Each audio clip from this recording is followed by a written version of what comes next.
السلام علیکم ورحمۃ اللہ وبرکاتہ۔ دوستوں امید کرتا ہوں آپ خیریت سے ہوں گے۔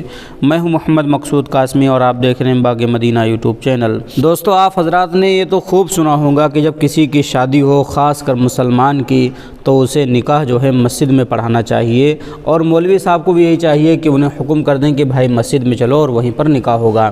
لیکن آپ نے یہ معاملہ کبھی نہیں سنا ہوگا کہ کسی مسلمان جوڑے کا نکاح جو ہے اس کی شادی مندر میں کی گئی ہو۔ تو جی ہاں دوستو، ایک ایسا ہی معاملہ پیش آیا ہے، وہ بھی مسلم جوڑوں کے ساتھ میں۔ تو کیا ہے پورا معاملہ، ساری باتیں انشاءاللہ آپ کو اس ویڈیو میں بتلائیں گے، اور یہ بھی بتلائیں گے کہ آخر مسلمانوں کو ایسا قدم کیوں اٹھانا پڑا کہ مسجد کے بجائے انہوں نے جا کر کے مندر میں شادی کی، اور مولوی صاحب بھی پہنچ گئے۔ ایسا نہیں کہ وہ اکیلے چلے گئے ہوں، کورٹ میرج کیا ہو، ایسا نہیں، باقاعدہ نکاح ہوا ہے، وکیل ہیں، گواہ ہیں، سب لوگ ہیں، اور مولوی صاحب بھی بیٹھے ہوئے نظر آ رہے ہیں۔ تو کیا ہے پورا معاملہ، چلیے دوستو ہم جان لیتے ہیں۔ تو دوستو معاملہ رامپور شملہ کا ہے۔ ایک مسلم شادی کے لیے پیر کے دن یہاں غیر معمولی مقام چنا گیا۔ وشو ہندو پریشد VHP کے زیر اہتمام چلنے والے مندر میں RSS کا دفتر بھی ہے، قریب میں مسجد ہے، لیکن مسلم کنبے نے شادی کے لیے مندر کا انتخاب کیا۔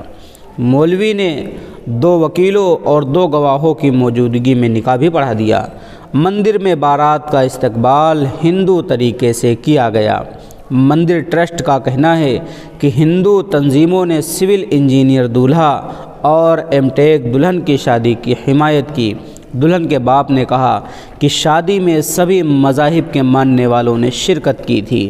تو دوستو یہ ہے معاملہ رامپور شملے کا کہ نکاح تو ایک مسلمان کا مسجد میں ہونا چاہیے تھا، لیکن انہوں نے غیر معمولی جگہ یعنی مندر کو چنا۔ اب اس طریقے کے دوستو معاملات ہیں، اس طریقے کے معاشرے کے اندر حالات روزانہ پیش آ رہے ہیں۔ تو دوستو آپ حضرات کو کیا لگتا ہے، انہوں نے یہ کیسا قدم اٹھایا؟ انہیں مسجد ہی میں پڑھوانا چاہیے تھا یا مندر میں چلے گئے، وہ بھی ٹھیک ہے، جیسا بھی آپ کو لگے نیچے کمنٹ کر دیجئے، اور برائے مہربانی پہلی بار اگر چینل پر آئیں تو سبسکرائب کر لیجئے۔ چلیے دوستو پھر ملتے ہیں انشاءاللہ جلدی کسی نئے ویڈیو میں کسی نئے ٹاپک کے ساتھ۔ السلام علیکم ورحمۃ اللہ وبرکاتہ۔